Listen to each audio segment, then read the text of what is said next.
Nigeria might witness another hike in the pump price of premium motor spirit in the coming weeks. The international benchmark for crude oil rose to a high of $84 per barrel on Wednesday.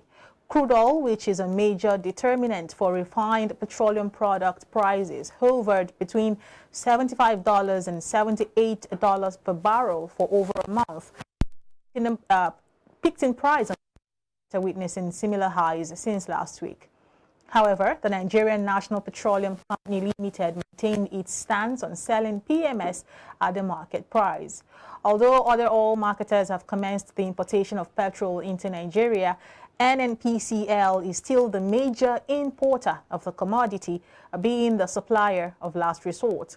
The Major Oil Marketers Association of Nigeria explained that the international price of crude oil and the exchange rate constituted the largest components of the cost buildup for PMS, accounting for over 80%.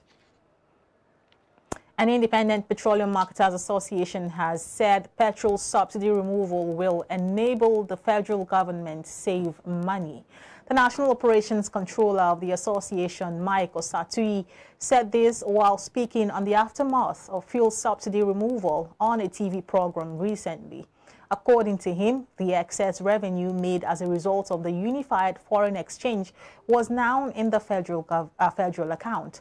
Osatui said with over 2 trillion naira shared by the 3 tiers of government, it is time for Nigerians to begin to demand more accountability from government, both at the state and local government levels. He added that the 2 trillion naira shared was higher than previous money being shared to the tiers of government, saying that the government ought to do more for its citizens. The Oniru of Iru land in Lagos State, Oba Abdulwasiu Lawal, has advised the federal government to consider the construction of 1 million homes annually as palliatives to cushion the effect of fuel subsidy removal for low and middle-income citizens. The traditional ruler gave the advice during his speech at the 17th edition of the Africa International Housing Show in Abuja. Stating his reasons, the former Lagos Commissioner for Housing said the housing sector as a major driver of a vibrant economy could be utilized to provide jobs for 25,000 unemployed Nigerians in the proposed plan, if the proposed plan was implemented.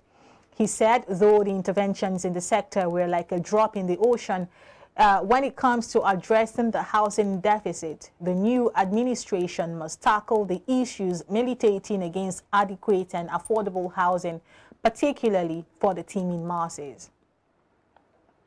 And data obtained from Argos West Africa Oil on Nigerians' gasoline, the European trade overview says Nigeria's petrol imports from Russia have increased by 84% in 1 year to 3.8 million liters in 2023 from 558,300 liters in 2022.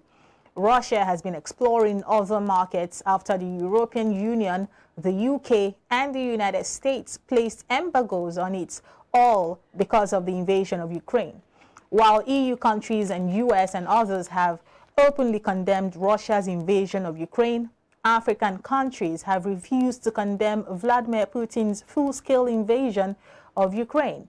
The Organization of Petroleum Exporting Countries, of which Nigeria is a strong member, has maintained all trade and alliances with Russia, a non-OPEC member, which has been a strong party to the Declaration of Cooperation All Cuts since 2014 and 2015.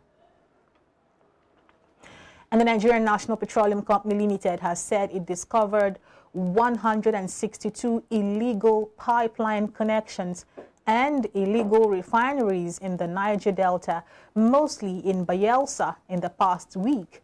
In a documentary by the oil company shared via its social media handle on Wednesday, NNPCL said 93 illegal pipeline connections and 69 illegal refineries were discovered from Aboa and Bokoda between July 15 and 21 and had been destroyed.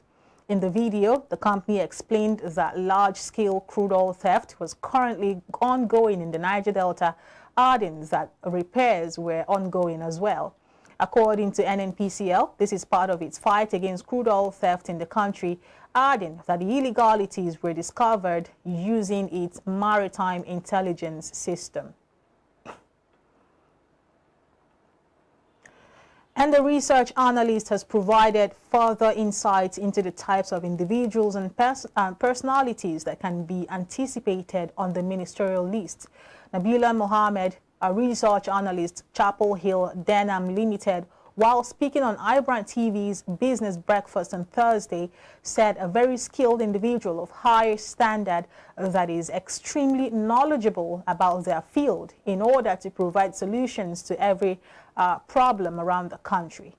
My expectations really is that the list would have, very skilled individuals of high standing that would, provide directional leadership in their various ministries in terms of, coming up with solutions to issues, whether it's in the agri space, in the oil and gas space, when it comes to finance matters, when it comes to power, when it comes to health and education. All these are key sectors that Nigerians would want to see very high-standing individuals lead in order to provide support to all the sufferings that the Nigerians are facing with regards to certain policy reforms.